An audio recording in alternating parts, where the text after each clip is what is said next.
It's a lovely Saturday as we get to look at one of the exciting things that are happening as we look at the friendly game that is being played tomorrow. That's the Copa Queens, and we'll discuss more in terms of the preparations that the Chipolopolo boys are doing in camping in South Africa. This is Off the Pitch, your show that comes your way every Saturday. That's at 9:30 hours, and I'm your host Amos, aka Amore, and I'm not alone on set. As always, I'm joined by one Augustine. Augustine, welcome to the show. Thank you very much, Amos. It's always a pleasure to be here. We turn all the glory and honor to the Most High God, and I'd like to send birthday wishes to Chipolopolo right back, Benedict Chepeshi. Happy birthday to Benedict Chepeshi, Red Arrows captain and Chipolopolo defender. And congratulations on your award yesterday, the most disciplined player in the Super League. Augustine, Elijah, our director upstairs has already spoiled the fun. Wanted it to be a surprise introduction for one Moka who is making a debut on the show, but he already exposed you on another show. But anyway, welcome to the show. Yeah, thank you so much, and good morning to our beautiful viewers out there. It's always a great pleasure to be part and parcel of this show, which I believe is one of the most followed shows, of course, on the motherland. Thank you, I appreciate. And it's one of those shows where you can also contribute where you are from home. And our question for the day is: do you think the Chipolopolo are going to manage to gun down the Ivory Coast and qualify to the AFCON? And for now, we'll just take a very, very short break and we'll be right back as we get to look at the preparations of the Chipolopolo.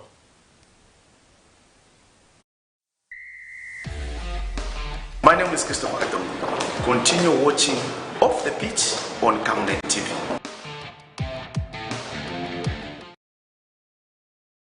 Hey, join me, Amazing Katamanda, on the weekly gospel show for those exciting and interesting interviews with your favorite gospel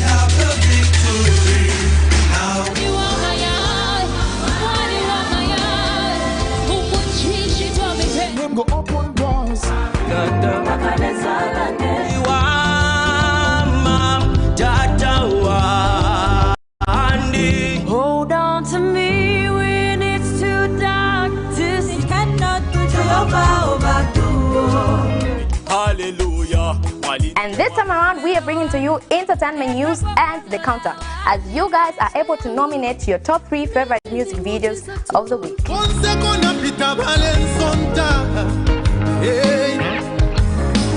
Remember, it's every Saturday at 10:45. You can also catch repeats every Monday at 10 hours. Camnet TV is not just another time.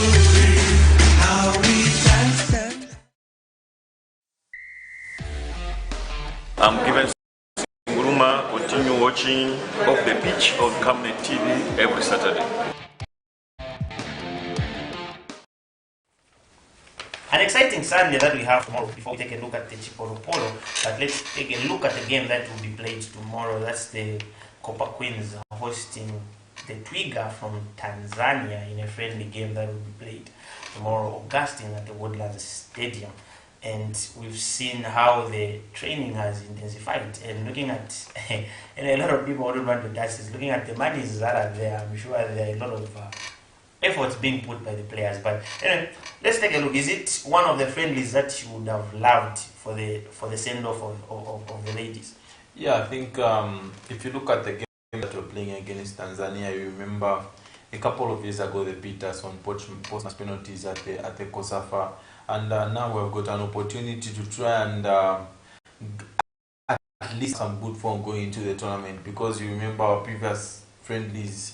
We went to Colombia, we lost both of them. Korea, we lost both of them. So you need to try and find at least a little bit of confidence going into the tournament. And they've added Ko to the technical bench, she's coming in as an advisor. So you would think this is a very, very good opportunity for the players to try and gel, to try and have those clicks before the World Cup, because we haven't been very good in the recent friendlies, and this is now playing in front of our home fans for the first time in a long time, because the last time the Copa Queens played at home probably was one of those qualifiers. You remember? So it has been very, very long.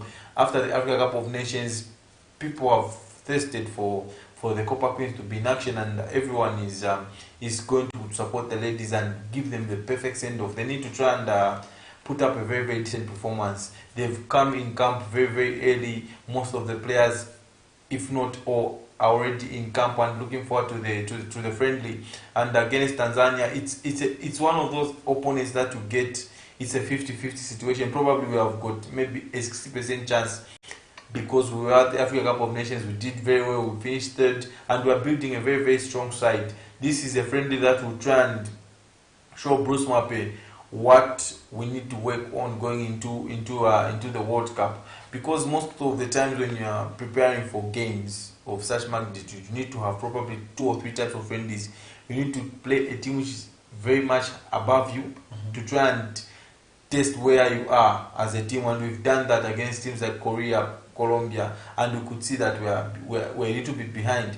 Then you try and play teams that you are either on the same level or are beneath you. And this is now Tanzania. Tanzania, I think their league has improved. You look at Simba, the way they have invested in women's football. Young guys coming up, and there will be a force with years to come. But this is a very, very good opportunity for the Copa Queens to send out a statement out there as we go to the World Cup and probably win convincingly at home. We're looking at the send of Augustine. That would be, for me, I would say it would be packed. And Mr. Moore, looking at the way we've played certain friendlies game that we've had, like Augustine has alluded earlier, do you think we'll get a positive result in tomorrow's friendly? A positive result is, I think, definitely what we as Zambian fans expect to see tomorrow. And just like my colleague here earlier alluded to, I think the ladies have shown, of course, to say they have, I think they are a menace, and of course they are, I think, a very good squad. We saw it when they went at the Olympics. I think, yes, they kind of didn't do very well, but I think at the Women's Africa Cup, we saw what they were able to do, and I think we still have so much belief in them, and we know to say they will go and deliver. When you talk about, I think, the likes of Barbara Banda, you expect them, I think, to get more goals. One thing I like about this team is that I think they are a team that are able to score as many goals as they can. So I think maybe one area that I feel our coaches need to work on is probably the defense, because in the absence of Margaret Belemu, in the absence of Lushomo Mwimba, and of course maybe we can also add Martha Tembo there, you will see that we kind of struggle because we sometimes tend to leak in a lot of goals. But I believe the coaches are aware of that. We don't want to have a situation where if Margaret Belemu is missing, or where if Lushomo Mwimba is not part of the squad, then the whole team becomes weak. So we want whoever will take up the positions of those players who probably will not be part, or maybe due to injuries and the likes, because you know this is a tournament, and of course things can happen. Yeah. So we want to have a very good squad where whoever will be able to be given the responsibilities, the mantle to go on, and of course replace a certain player, they should go there and of course do even more than what the other player would be able to offer. So I believe this friendly should be taken with the seriousness that it deserves. And like Augustine said, the coach should be able probably to look at the positions or the areas where we need to reinforce or to work on, and of course other areas where he feels we are doing well, but again we need to maintain, because we shouldn't really sit and relax, because the teams that we are going to face there will be top teams. You talk about Germany, you talk about England, you talk about these, I think they are USA. These are big club, big national teams in terms of women's football out there. So we need to be up there to compete favorably. We are looking at one friendly before the send of Augustine, but are we looking at Coach Bruce Mwape selecting the final squad that will be used at the Women's World Cup? That's in starting on the 20th of July till the 20th of August, before they leave for camp in Germany to play friendlies against Ireland, Switzerland and Germany. Are we seeing Coach Bruce Mwape coming up with the final squad tomorrow? I think they'll trim down the squad. It won't be as it is now. Probably they'll go with probably 26 players to these remaining friendlies before the tournament, so that in case of injuries, there wouldn't be that panic. So that when they go into the last friendly, that's when they will now cut down to 23-man squad that will go into camp and play the World Cup for Mother Zambia. If you look at Bruce Mwape and the form of the players that we have on show, I think a lot of players are enjoying top form. You look at Rachel Nachula, she pushed for that golden boot in Spain, and here back home in Zambia we have got two players that have been part and parcel of this team, like Ochumba Oseke, who pushed for the top scorers award, with Shimola Mapepa, who went and won it back-to-back, defended her previous award, and we've got players like Medan of Green Buffalo. So you could see in terms of attacking options, that's why Mo said that we do not have problems going that side. We'll be scoring a lot of goals, but defensively, that's where we have got a lot of question marks. We had a couple of friendlies where Martha and Lushomo missed out because Martha had lost her mother during that period. They didn't travel to Colombia. We went to conceded goals there. Then in the game against South Korea, Lushomo had an injury. Margaret Bulemu had other things to sort out because she was moving clubs, and we struggled again. We brought in Pauline Zulu and Esther Siamfuku. You could see that these girls struggled because probably they were not used in those partnerships that they had created. But now Bruce Mwape has got an opportunity to try out which other options do we have apart from Lushomo Mwemba, Margaret Bulemu, Martha Tembo, and the GBF centre back Annie. I think so. We need to try and find ways of how do we play without these key first choice defenders. Even our goalkeeper Hezonale, she's been having challenges lately with her Turkish club. She's still here in Zambia. She's trying to work out with the visa, so she's not in her best form going into this tournament. She hasn't been seeing game time, so we have to have that in mind. If we do not have a defense that's going to be solid, that's going to protect her, it will be very, very difficult. Even our midfield, I think we are very much open. We always go with two central midfielders in Irene Lungu and Ivory Katongo, and a lot of teams that are technically gifted, they'll outplay you in that area. They'll know how to move the ball and to manipulate the spaces that they find. So we need to try and, even tactically, Bruce Mwape will need to try and change. We have been playing the rigid, is it 4-4-2 or maybe 4-2-4 formation, which has proved not to be very good when you're playing teams that have got better technical players, that are very, very technically gifted, coaches that are tactically superior than ours. We need to try and find a balance to try and how do we play when we face teams that are a step ahead of us. I think this is the best opportunity to try different formations, try different personnel, so that we try and get the tune out of players before the tournament. We wish the Shipolo women's national team all the best tomorrow. But tomorrow, let's make sure all roads lead to Woodland Stadium as we drum up support for the ladies in a send-off game that will be played tomorrow against Tanzania, and they will leave the country where they will set camp in Germany and play a couple of friendly games.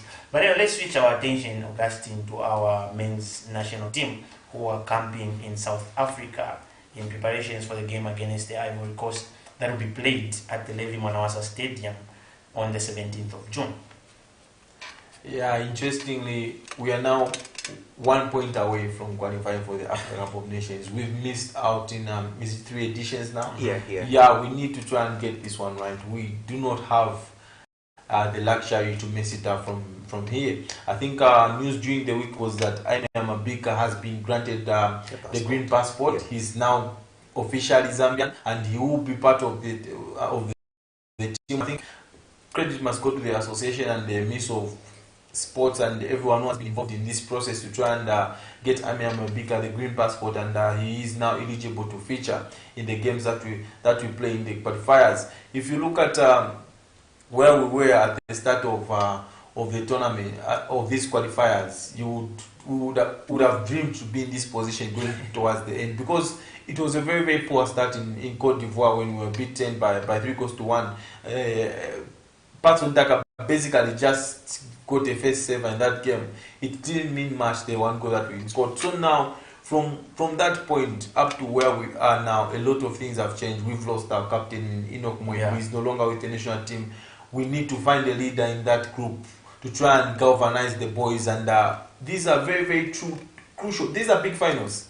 I think, to me, I look at them, these are big finals against Ivory Coast and Comoros. We cannot afford to mess it up from here going forward. We need to qualify to the Africa Cup of Nations. And I think taking the boys away to South Africa was a very, very good idea, in my own opinion. Having the sense of how certain players tend to behave sometimes when big games are coming, there's that hype. It's better the players are away from that distraction. Their focus should just be on Ivory Coast. Yeah. Exactly. I think it was a very, very good move to move the boys into South Africa, and you've seen we've had almost all the players are already in. Almost, we can say 98% of the players are already in. Stopiran Sunzu and Kennedy Musonda are the only two players that we're waiting for. Once they come up, probably with Aimee Amabiga, who will be joining. Once they come in, we have got a full house. We are looking at a team which has got players like Patson Daka. He got relegated with Leicester City, probably on a low. Luambo Msonda got relegated with his team again, probably on a low. Then we've got players that have been doing very well for their respective clubs. Klins Kangwa, he won a league and cup double in Serbia in his first season in that league. We've got Fashion Sakala. You see a different Fashion Sakala under a new coach, unlike Giovanni Van Bronckhorst. He didn't play Fashion Sakala in a way that you would have wanted. We saw Emmanuel Banda. I think you remember on this show, we questioned the move of Emmanuel Banda, why he went to that. Yeah. But now they've qualified for Europe. So you could see this is a team that has got players that are in form, and probably that's those that are lacking in confidence. But Patson Daka is not one who lacks in confidence. He's one player who has received a lot of abuse, but he still goes on and produces for Mother Zambia. And I just hope a game against Ivory Coast will get the job done here in Lusaka, because in Comoros it will be difficult. Mo, are you in support with Augustine? Because there were a lot of media is full of people who contradict whatever is being done. Yeah. A lot of people were like, why set camp in South Africa when the game is being played in Zambia? Well, I want to agree with what my colleague here has said. I feel it's a good move for us to take the boys right there in South Africa. One, I'll talk about probably the infrastructure that they have right there in South Africa. I think it's far much better than what we have here, because here I think we seem to be struggling also to maintain our own pitches. But I think at least in South Africa, I think their pitches are top notch. You also consider probably distraction from the fans. You find that sometimes when these players are probably training or preparing for the tournaments, you find that fans would want to go to the stadium so that they can probably watch them and just have that interaction with the players. That sometimes might just distract also the players. But being in South Africa, at least their concentration and focus will just be on the game. Like, there won't be all those other distractions probably from the fans and the people who would just want to go and have a chat with them. Apart from at the stadium, also at the lodges where they go and come from, you find that fans would just want to find their way to go there and just interact with them. Yeah, even family also, yeah. So I think it was a good move for the association to take the team in South Africa, so that I think their focus should just be on the game. And also, just to concur with him, I think we've got a very good squad. And right now, as it stands, all we need is just a point and we'll be good to go. And if we mess up against Ivory Coast, it will really be difficult for us probably to go an away game to salvage a point, because that team equally wants to qualify. So this is a game that is crucial for us, and I think we need to make sure that we maximize on that. I was probably trying to look at the Ivory Coast squad. There are a couple of players who are missing in there. Talk about the likes of Wilfred Zaha. I think they are not there. So I think we need to make sure that this chance we make good use of it and go flat out and make sure that, if possible, let's go for a win. Let's not be comfortable to settle for a draw, but let's go with that aim in mind to say we are going there to win the game and not ready to record a draw. And I feel, for me, our undoing will be to allow them to score stressed. And so we need to make sure that we avoid an early goal. Because if we allow them to score first, at least that will give them the confidence to say, let's punish them. Because the other thing that we also need to bear in mind, that probably Ivory Coast are still bitter because of the 2012 triumph. Because we lifted the trophy at their expense, because probably they were favourites going into that game. But I think we played our cards very well and we won. So they would want to make sure that Zambia misses out on the Africa Cup qualification. So it won't really be an easy game, but I feel like we are equal to the task and we can do the work here. And just to pick it up from points that Mo has raised, I think one crucial point is that we shouldn't concede first. We've done that in our previous 2 home games. It cannot always be like that, that we'll go down and then we'll come back and then win the game. This is a different animal in Ivory Coast that we're playing. They're very experienced. They play games of high magnitude every week. Look at Casey, he's playing for Barcelona.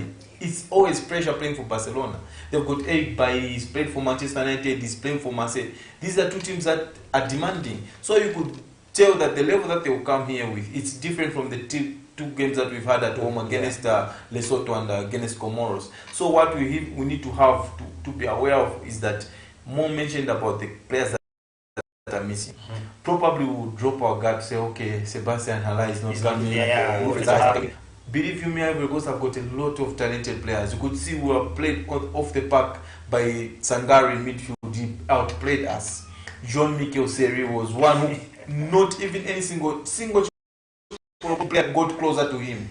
Even our very own Enoch with the computer was played in that central midfield. So these are players that will bring that A game again to the level Manasa Stadium. I think we have to give credit to Ivory Coast. The way they've taken this qualifiers seriously. This is a team that has already qualified. I think we need to admire their professionalism and learn something from them.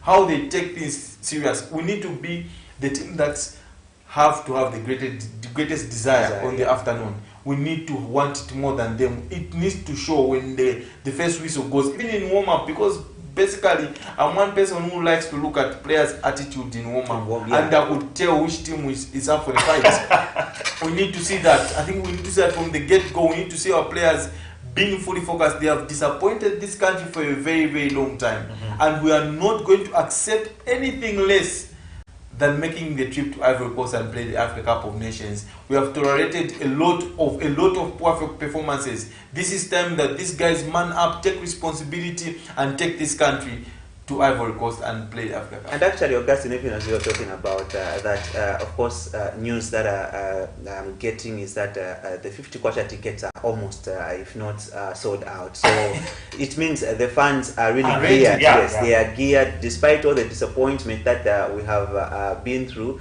But I think we still have that hope to say, maybe this might just be the one. And of course, the fans, being the 12th player on the field of play, they have shown to say they are ready. So it's now up to the players. And like I mentioned, this is a home game.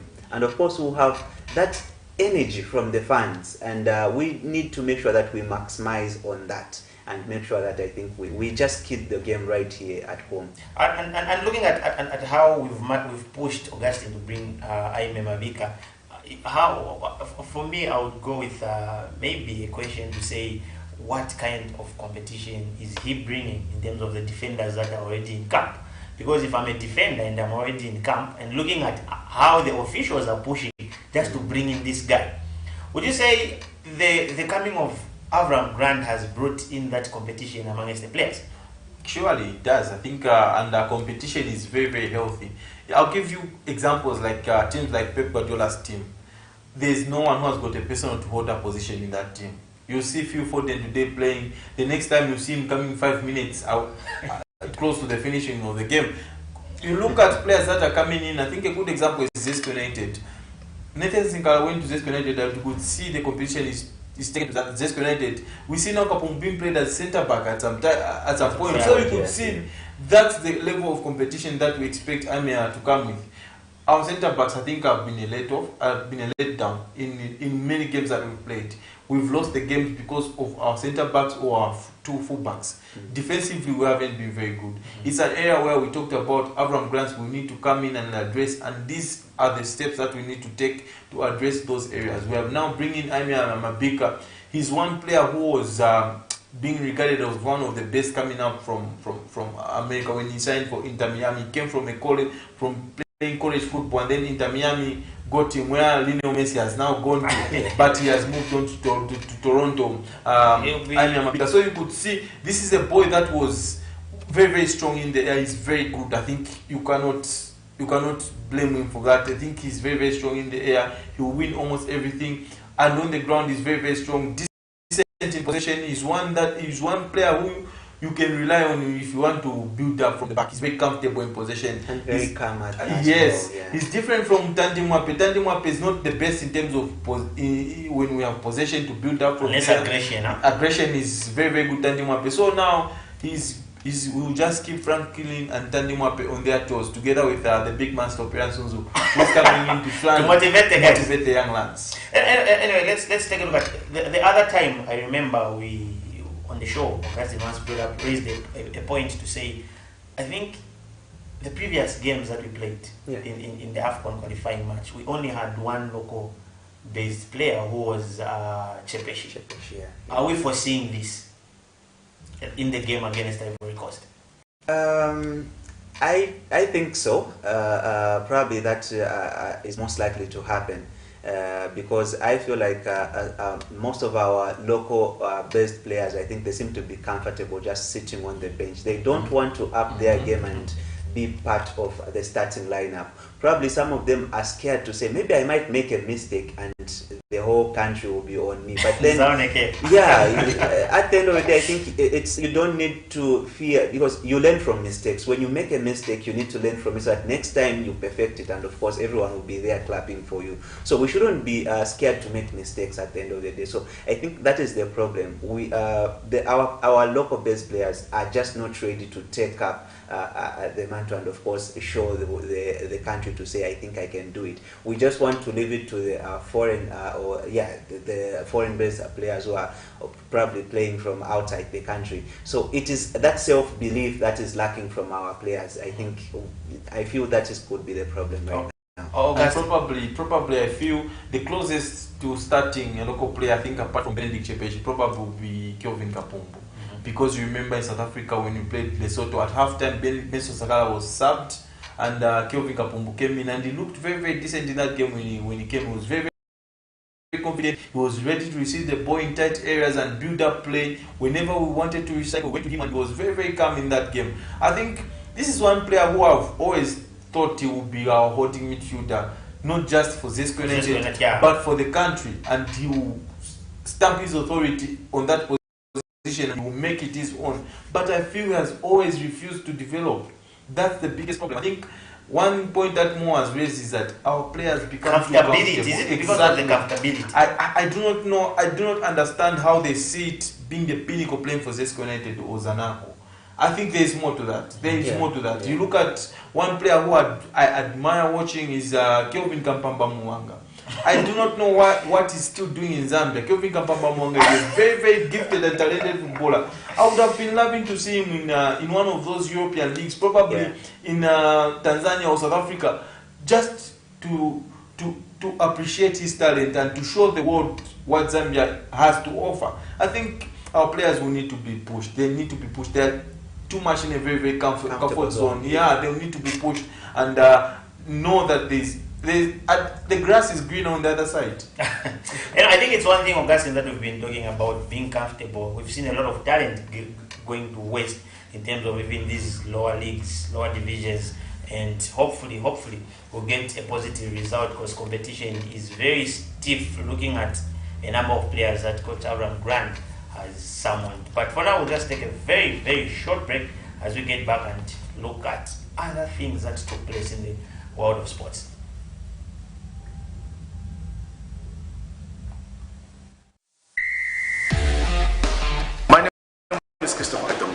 Continue watching Off the Pitch on Camnet TV.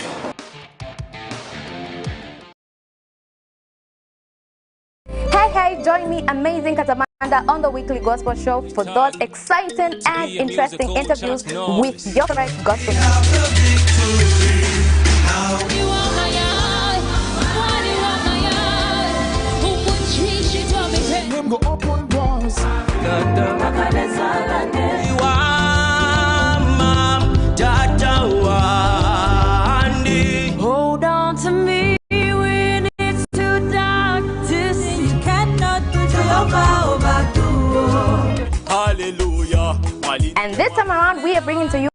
entertainment news, and the counter, as you guys are able to nominate your top 3 favorite news videos of the week.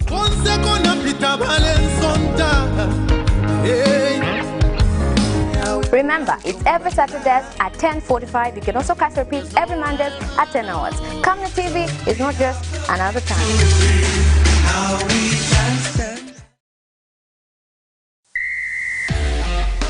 I'm Given Singuruma. Continue watching The Pitch on Camnet TV every Saturday.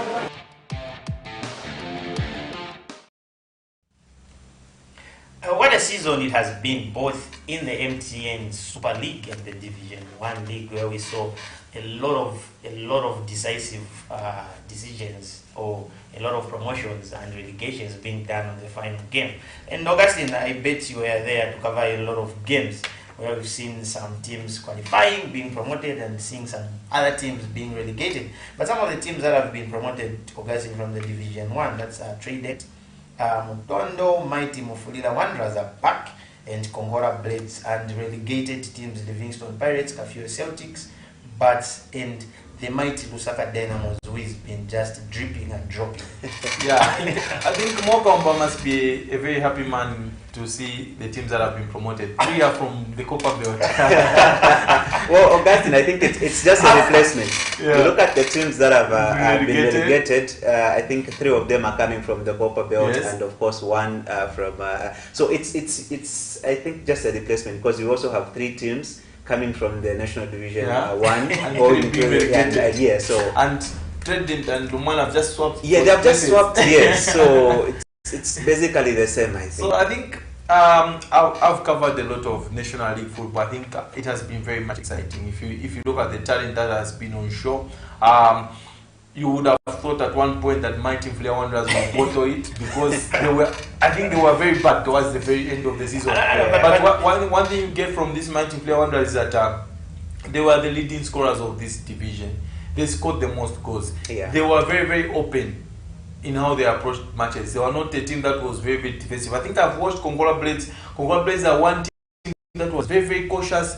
They played in a very, very good structure, and they know when to hit you. And you would see players like Chanda Mushiri, his experience, and they went to the second half of the season and got the young boy from Power Mozua, who was that center striker. And Kongora Blades, credit to them bouncing back when they just got relegated back into the big league. They need to try and fine-tune their team this time around to try and stay up. They've got big boys like Rollins Chumbu. He's been at this stage before. They've got Nkukache, who was just from winning the league title with Red Arrows. Now he's at Kongora Blades. He's got them back into the Super League.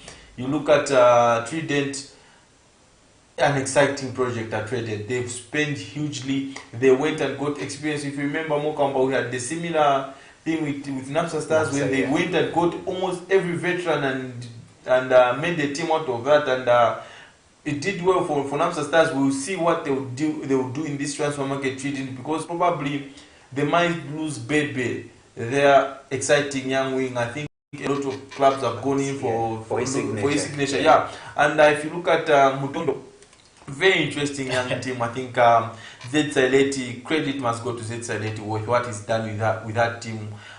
He was humble enough to go down the leagues to try and revive his coaching career, and he did just that. I watched Mutondo in the entire season. Almost they conceded 20 goals. They were very, very solid defensively. They do not play that flashy football. They are very organized. They know when to counter-attack, when to drop off, and when to defend. They know how to defend 1v1 situations. They've got players like Titus Chances. He scored 10 plus goals this season. Yeah. They've got young Osmond Chita, a very exciting winger who will light up the Super League. They've got goalkeeper Gwezani, keepers I've seen in the National League, and he was part of the Zanaco setup at some point. I believe he's on loan from Zanaco. They've got Nicholas Musonda in central midfield, was also part of Zanaco. I think it's an exciting club that we expect them to bring good football to the Super League. I think City of Lusaka is one team which will cry missing out on a direct promotion. I think we've always thought City of Lusaka will win promotion, but they always fall short. And then if you look at the teams that have been relegated, Livingstone Pirates, they got relegated last season. Then Gomes disappeared. Then they were back in the league. And then they get relegated this time around again. And no one is disappearing. Exactly. We had Bats. Bats, I think there was a lot of hype in Southern Province when they got promoted. Yeah. But their transfer dealings, I think it's one area where they will now look back and say, we could have done better in the transfer window. They got relegated.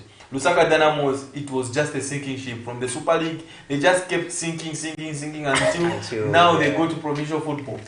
Likewise, Cafe Celtic. I think Cafe Celtic, what happened is that they lost a lot of their players when they got relegated. All their players remained in the Super League and they started rebuilding again. Yeah. But it was too late to try and come up with a team that was going to survive relegation. We've seen some teams that will have shocked after promotion. Let's talk about the likes of Musa. Are we seeing, the league is becoming competitive, but even the Division 1 league mostly has become very competitive. Yeah. Are we seeing a shock? Are we seeing this team coming to shock? Are we seeing this team coming to being Musa, giving us a shock? I think in most cases it doesn't really happen that way, and I think Musa did exceptionally well, and they surprised most of us. Mm-hmm. Right now, not even you, Augustine, or myself, who predicted before the league to say Musa will finish where they are right now. So I think they were the surprise package of the Zambian Super League. And coming to answer your question, because again I'll take you back. You look at the teams that have been relegated. We have Lumwana, they just won promotion and they have gone back. You have Changa Rangers, they just won promotion and they have gone back. Chambishi, yes, here and there, but then they survived by a whisker. So you tend to see probably the teams that have usually been being relegated. These are teams that come in the Super League, but because they didn't plan very well to stay in the Super League, they end up being relegated. So again, you look at teams that have kind of survived. We talk about Napsa Stars. The team, like Augustine said, they invested. They managed to bring in the experienced players together, and of course, they also had a very good coach who knew what he wanted at the end of the day. That is why we've seen Napsa Stars probably finishing where they are right now. So for these teams that are coming in the Super League, they need to know to say probably it's very difficult to compete with, because where they are coming now, they will be competing with the best teams that have got probably the good and best squads built all together. So they equally need to up their game and probably go in the transfer window, bring in players who will be able at least to bring in the experience and just try to reinforce as well. I think it's very, very much important. In Changa Rangers, I think their downfall for me, I feel, was the change of the coach. I think the coach was. I think the problem was the administration. Yeah. Decisions that were made by the administration. So I think that kind of played a part in there in them being relegated. Because if you recall very well, there was some times in Changa Rangers was on the top of the yes. But then whatever happened, administrative wise, the team just lost it all. And look at them now. First 10 points, I think first 12 points, they picked 10. So they were really a very good and exciting team to watch. But then I think administration wise, I think our administrators also need to help these clubs in terms of the decision that they make. So I think it's good. We hope Trident Football Club will be able to survive and probably give competition to the big boys. And I'll also talk about Mfrira Wanderers, because this is a team that for me has been known to win promotion and at the end of the day again go back where they be relegated. So I hope this time around probably they would have learned lesson, because equally it happened to Lumwana Radiant, because Lumwana Radiant were a team that would come into the Super League and they were surviving by a whisker. I thought they could have learned lesson from that, but I think lessons were not learned, and look at them now, they have gone back. And for me, I feel like it's very easy to survive relegation than to win relegation when you go down there. The case of Lusaka Dynamos, I feel, would be also the case of Buildcon Football Club if not careful. So we just hope for the best for the teams that have won promotion to come in the Super League. And just closing on the National League, we'll be doing a disservice if we don't talk about Clive Boyd. Yes. He scored more than 20 goals in the league, which is very, very difficult. Remember, this is a boy who was at Quito United and never got that chance that he needed. 22 goals exactly. You see, he's gone in and scored 22 goals, more than the Super League. The Super League, yeah. That's not easy. the last time we were in the National League, our top scorer had 19 goals, and that was Christian Saide, who has since moved on to Kaizachi. So you could see this is not an easy league to get in goals. One, the surfaces that you play on, they are a challenge altogether. I think this is why Mokamba is saying it's difficult for you to win promotion, and it's much easier for you to stay up, because Super League stadiums and facility are much better than in the lower league. I believe you me, there are stadiums in this lower league, you would be surprised that this is a team that is close next to the Super League. I think this is just elite football, just like the Super League. It has to be facility, has to be top notch, but it's not the case in the National League. And one again thing, Amos, in the National League, officiating, it's very poor. Very poor. So it's there are a lot of elements that you fight in the National League than compared to the Super League. And one thing that I need to add from what Mo had said is that we had Namsa Stars and Mozas finish in the top 6. That shows that the gap between the National League and the Super League is not minimal. that It's very minimal. And then we had 2 teams get relegated. What did they do wrong? Probably it's how they approached games. One thing you saw from FC Muza were not playing expansive open football. Muza were more of a counter-attacking team. They will let you have possession, soccer pressure, and then they hit you on the counter, because they knew if they went head-to-head with these big teams, let's play football, we play football, you do not have the quality and personnel to do that. You cannot go toe-to-toe with Power Dynamos. They've got both playing midfield. I saw Lumana Radiance go to Arthur Davis to try to outplay Power Dynamos at Arthur Davis. 3-1. So those are the lessons that you need to try and learn. You need to know your position to say we cannot play like this when we face these teams. I think I saw Musa go to Arthur Davis and frustrate Power Dynamos with goalless draw. You remember that game at Arthur Davis? They remained solid. They were very, very compact and very, very difficult to break down. You need to know your strength, and you need to know the strength of the oppositions that you are playing, because this league is a league above the league you're from, because quality is different. You have got players that play at Africa Cup of Nations. You have got players that play at Chan in this league. So you have to have that in mind, that the quality is a bit higher than where we were. Maybe just a quick one, just maybe very quick on this one. We've seen already CAF has announced to say whichever team has to participate in the CAF has to have a women's team. But again, let's look at the amount of investment that we put in these clubs that we have, Augustine. Already, whether we like it or not, we can't run away from the fact that Wade came from the Ministry of Sports, and it was the stadia are not up to standard. And we are looking at one of the stadiums that we consider to be one of the biggest stadiums that we have. That's the Hero Stadium and the Levi Manawasa. Meaning there's lack of investment, Augustine. Infrastructure-wise, I think that's a big problem. If you look at big clubs in Zambia, Zesco United, they should have something to they call home. I think the Zesco United can have one of the best infrastructures in Zambia if they just run their business right. You look at Power Dynamos. Is Arthur Davis fit enough for continental football? That's the biggest question. I think even in the press briefing when Avram Grants talked about, when he availed to us the 30-man squad that he has picked, he said, I saw a lot of helicopter football in Zambia because the playing surface is very poor. This is something which every game we go to, I think we'll just pick probably 3 venues in Zambia that have got the best surface. The rest, I think, is pathetic, sorry to say this. But we need to improve on infrastructure.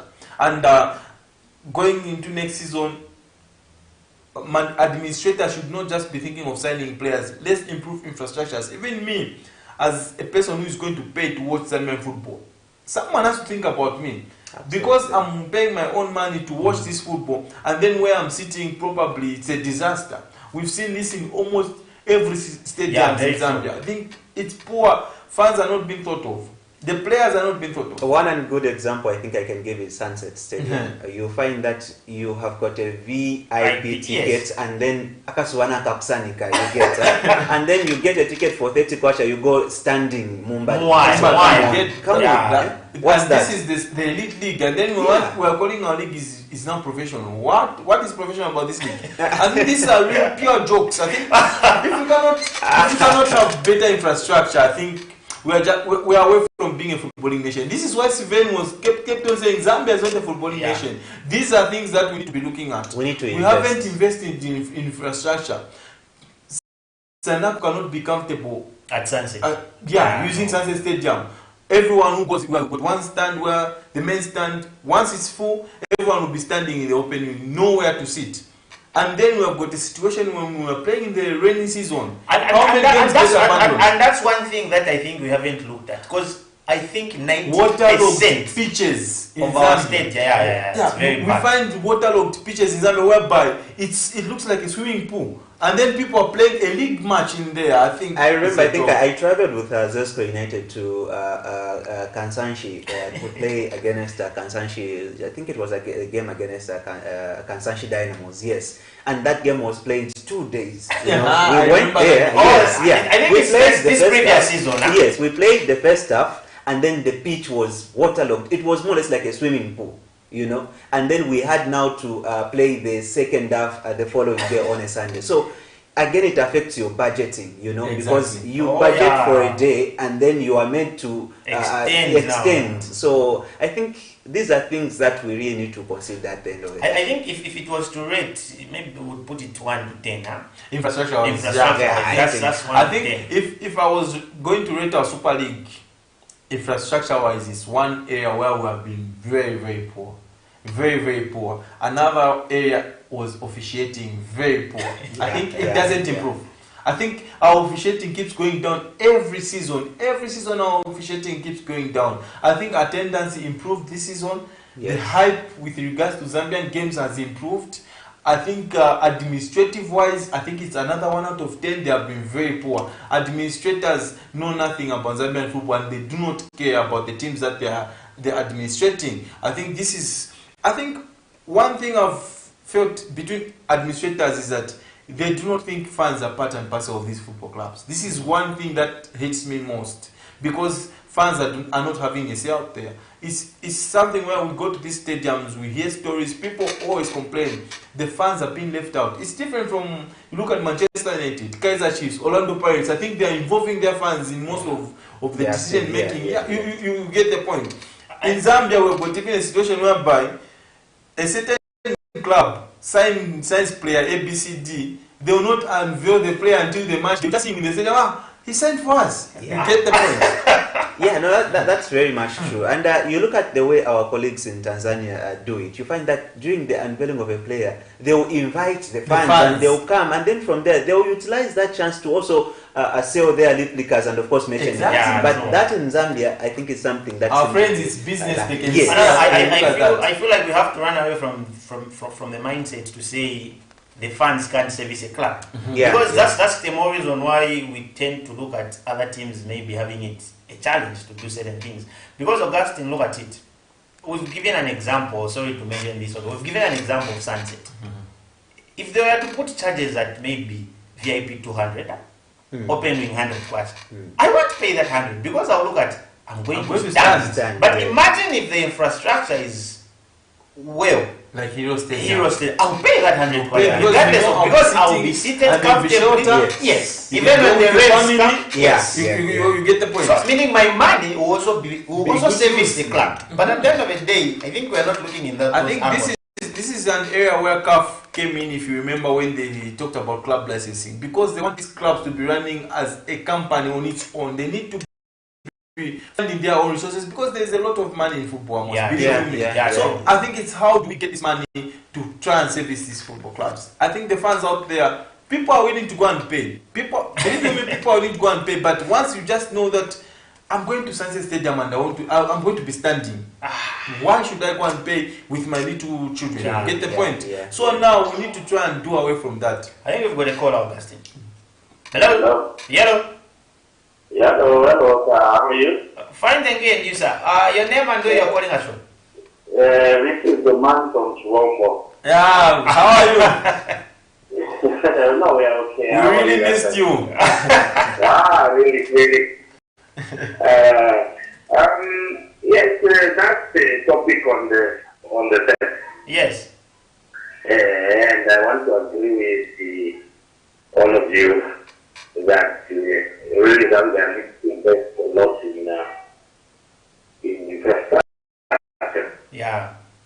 And I normally see things on Facebook, wherever people suggesting Zambia can host the AFCON. You know, I usually laugh and smile about it. Well, really, what infrastructure do we have?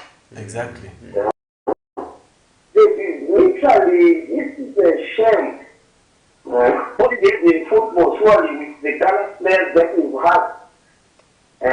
But when you look at the infrastructure, it's like we were once war-torn country.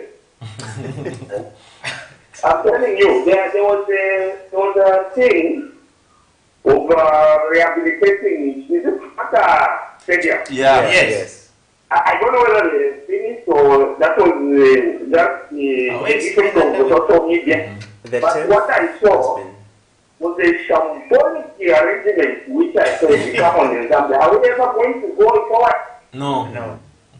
So, really seriously, if we have to perform, we need infrastructure. Very true. The example is Morocco. Good example. You see how they from giving us the whole state. Yeah. That is the infrastructure that built in their country. And the people are using those infrastructure that they're even improving on the type of plan they are having. You see? Yeah. So it's very cardinal really. But the fact that there's no way people can stand around in this era. No. So please, let's emphasize a lot of this. And how I wish France and the other government stakeholders could be called to come and also say something about it. Because maybe they don't see and hear these people talking. Yeah. But the infrastructure really, we have to do. Thank you very much. Thank you very much. I think I can just pick a point from what you said with regards to Morocco. I think we've got a colleague in the media in Memory Malisawa. Yeah. I think award-winning journalist. She was invited to go to Morocco just to appreciate the facility. Remember, they hosted the FIFA Clubs World Cup. Yeah. So you could see where our friends are going in terms of infrastructure. They've built infrastructure as well, but they are even managing to host Brazil. Can we manage to host Brazil here in Zambia? With which infrastructures do we have to try and host Neymar here? So already, you look at Solway's Independence Stadium. We were told the reason why Kansanshi Diamonds were using Luana ground is because they were trying to renovate Independence Stadium. But if you go there right now, if I ask you to go there right now, it's a sorry site. That's, exactly. And again, not only that, we have failed to manage the pitches at Hero Stadium and of course even the Just outside Hero Stadium. That's outside Hero Stadium. So you see all those things, and I feel just like everyone here is saying, I think we need to do more. And if we are to, because we've got these ambitions of probably hosting the Africa Cup, but again, what are we doing for us to make sure that we win that bid? Because we've been bidding, but again, we've been failing. So it's a question of what have we done differently? Exactly. That will probably so we want to change everything, but we do not want to improve infrastructure. I think one thing that I was talking to one of the players in the Super League. I won't mention his name or his football club, but he said that we are having a lot of injuries because where we were training from. We are training from a different pitch, and then we are playing from a different pitch. But where we are training from, the infrastructure is very, very poor because it's very, very hard. And you look at clubs in the Super League. How many clubs have got good training pitches here? Zero clubs that have got a proper. They could say this is our training pitch. They do not have that. And if you look at teams in the Super League, you talked about clubs servicing themselves. We've got teams in the Super League here this season. You do not know why they've struggled. It's because the marker of the sponsors they've put out. Yes, the normal money that they use to pump, and we've seen them struggle. Yeah. But more, let's be realistic. Is there no inspections before these leagues? They do. But who inspects? And what do they inspect? Our standards are too low. Is it that if we're going to write an exam to say whoever passes needs to be above 70%. A lot of clubs 40% will get you nowhere. 60%, 69% will get you nowhere. If we say the person at 70 and above, if we are going to set those standards as our benchmark in the Super League, the football will, the infrastructure will improve.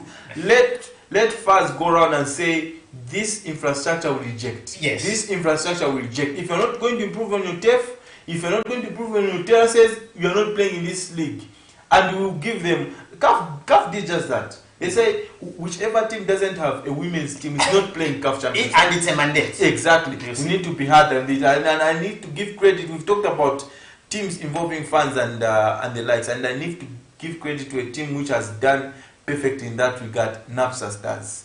NAPSA Stars have really involved their fans this season. You've seen those boys that go into Hero Stadium for free. Yeah. They've got a section when they sit, they give them snacks. I think that's perfect. That's perfect. And Augustine, talking about NAPSA, I think that's how you also grow your fan base. Exactly. Because you look at those young ones, you know, they are growing watching NAPSA Stars. Yes. So even as they become maybe 20 years, they would still have that passion for NAPSA Stars. So meaning you have won their hearts, and of course they'll probably be always there to support the club in terms of even financially. Yeah. Financially, yeah. So when you look at certain teams like Wigan Athletic, Augustine, you'll find that they've got fans full packed. Yeah, I mean, they are playing in the Raw League. In the Raw. Where are these fans coming from? Because they have got the very passionate and the marketing. The information is not just held to one person with all the information. Yeah. No, they let it go. The NAPSA Stars go around Matero and other places around the Hero Stadium.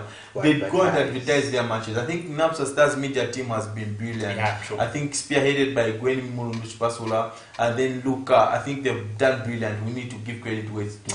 Due to time, Augustine, this issue of infrastructure has been we can go on more of our time. Looking at the 2 minutes that we have, Augustine, maybe just a quick one. We had some awards that were given, Augustine, and the nominees for the MTN Super League. That was the 2022-2023 season.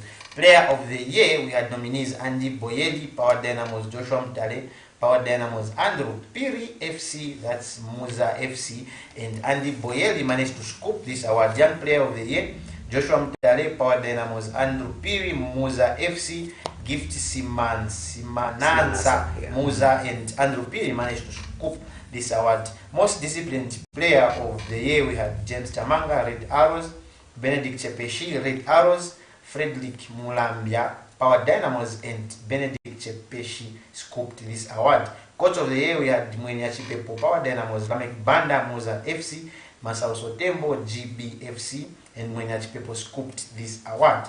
Best referee, we had Hilary Hambaba, Audric Ngole, Gloria Sambumba, and Hilary managed to scoop this award, Augustine. And some of maybe just a quick, I think the only quick one, Augustine. The only official should be awarded should be Diana's quotation. Truth be told, in the Super League, the only official she didn't even win anything. Yeah, that's the only official we need to award, because the referees have been very, very poor. I think I've seen a lot of games where the referees have decided the game and not the players. There's a lot of games in the Super League. I think congratulations to Andy Boyili. He has been brilliant this season. For him to scoop a double, the top scorer with 17 goals, 18 goals, and the player of the season, it just did what Ricky Banda did last season, winning the Golden Boot and the player of the year.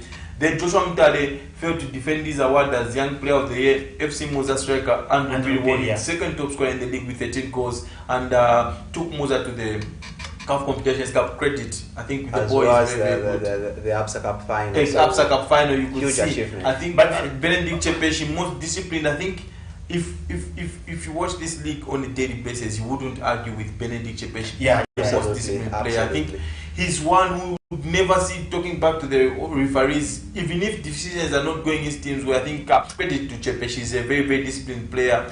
Mwenyachi Pepo, he received a lot of fire and with Power Dynamos fans. I think this is something to show off to them, to say, I'm the man, coach of the year. Congratulations to the winners.